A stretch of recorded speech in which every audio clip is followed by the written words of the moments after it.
On behalf of my sisters, Sharon and Catherine, and my brother John, and welcome you all here. Thank you so very much for coming. My name is Jo. For those of you who don't know me, Jo Watson. And I want to tell you a little bit, start off by telling you a little bit about Mum. Mum, or Janice, is one of those people that all of you probably know, someone like her, someone in the community that is the go-to person. You know, the coordinator of Meals on Wheels, the casserole bank lady, you know, the volunteer with St Vincent de Paul. She's the very competent kid wrangler of all her many grandchildren. And yes, Matthew, you can laugh, but you're quite a handful. So she's all those things. And some of you, I'm pretty sure most of you would know what happened to Mum, but I'll very quickly tell you. Back in October 2010, in between the infamous St Kilda Collingwood Grand Finals, you know, that week, Mum developed a golden staph infection, which has resulted in multiple spinal abscesses, leaving her permanent quadriplegic, so paralysed from the neck down. So she spent a long time in hospital, nearly a year. She was in Austin ICU, and then she was Austin Spinal Unit, and then she was at Talbot for a long time. And now she's finally home in Vermont with Dad, with very not a lot of support from our public support system, unfortunately. We've got a very broken disability support system, many of you know that, and aged care system, unfortunately. So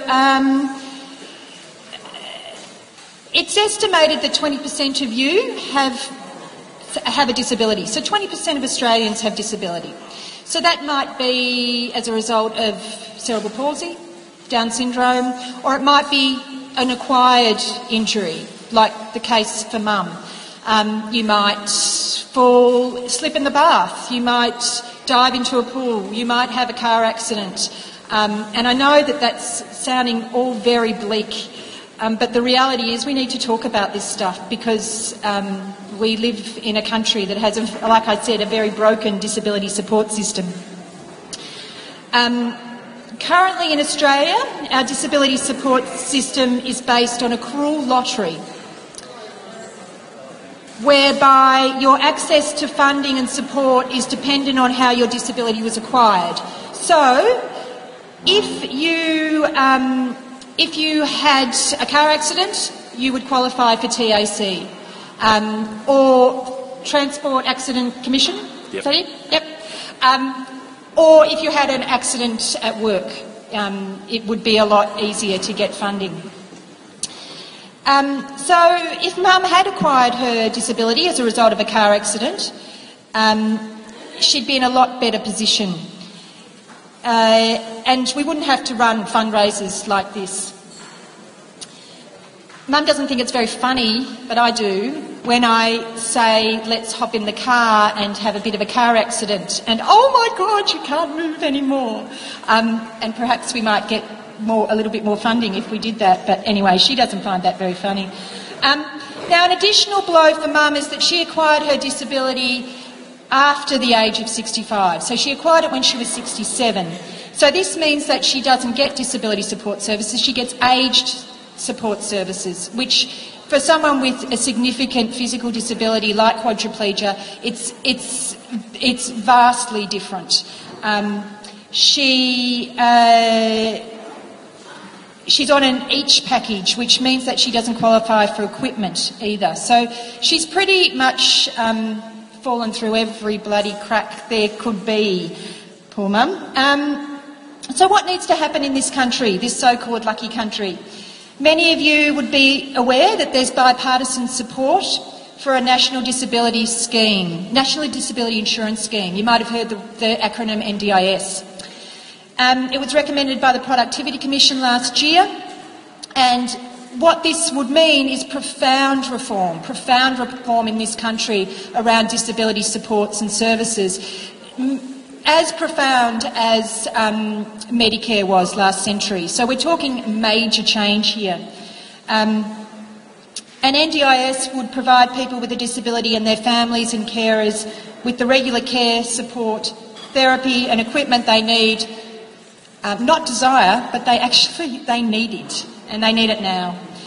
Now, I've said that we have federal bipartisan agreement for an NDIS. However, recently, Tony Abbott gave us a glimpse of his hand around the NDIS. In a recent National Press Club speech, Abbott articulated that although the opposition supports an NDIS, it would not implement this scheme until our country was in surplus. So let me read to you Stella Young's response to that. A lot of you would know who Stella Young is. She's an amazing disability advocate living in Brunswick, incredible woman, and she's told me that I can quote her here tonight. In response to Tony's press conference, she said, "The thing is, Mr Abbott, fixing the broken disability system we have in this country isn't like saving all your pocket money until you finally afford that CD player you so desperately wanted when you were 12. It's not a luxury item that we can simply do without until there's some spare cash floating around. What you said yesterday makes it very clear that you see improving the living conditions of people with disabilities and our families as an indulgence. This is beyond alarming. Whether or not we have the money, this cannot wait. Would you be happy to lead a nation that ranks last among OECD countries for disability care and support and not do anything to change it? That is the current situation, and that's very surprising to a lot of Australians." She goes on to challenge Tony Abbott to spend a week in the shoes of people with disabilities in this country. She says, "For that week, your ancient wheelchair will be broken and you won't be able to afford to fix it. A stranger will come to your house and shower you, not daily, because many people who require that kind of personal support are only entitled to 2 showers a week. And that's under the current system. The other days you'll feel grotty and reluctant to leave the house, even if you had the equipment and support to do so. You might even be living in a nursing home where you're the youngest resident by 50 years because you can't access any support to live in your own home. Perhaps for that week you'll be unable to speak or to interact with anyone because you're still waiting for funding for a communication device. You won't have a job, despite being a highly capable employee, not just willing but desperate to participate in the workforce."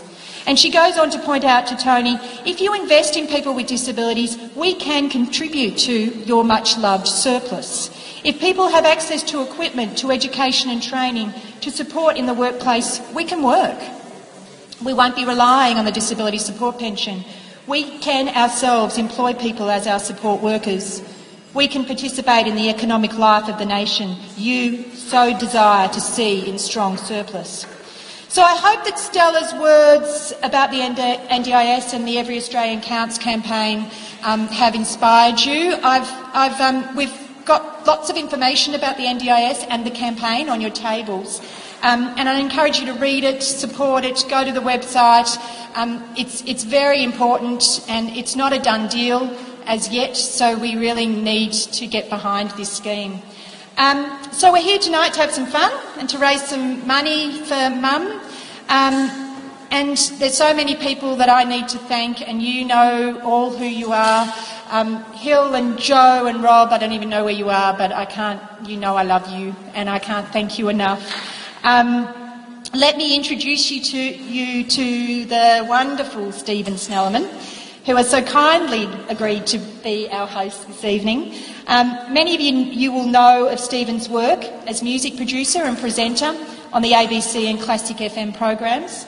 He's the founding presenter and producer of Radio National's programs Music Deli, Live on Stage, Free Range and Terra Incognita. He also has won 5 ARIA Awards, and produced 3 platinum-selling CDs. I'm sure there's lots I've missed, Stephen. Ladies and gentlemen, I'll hand the proceedings over to Stephen.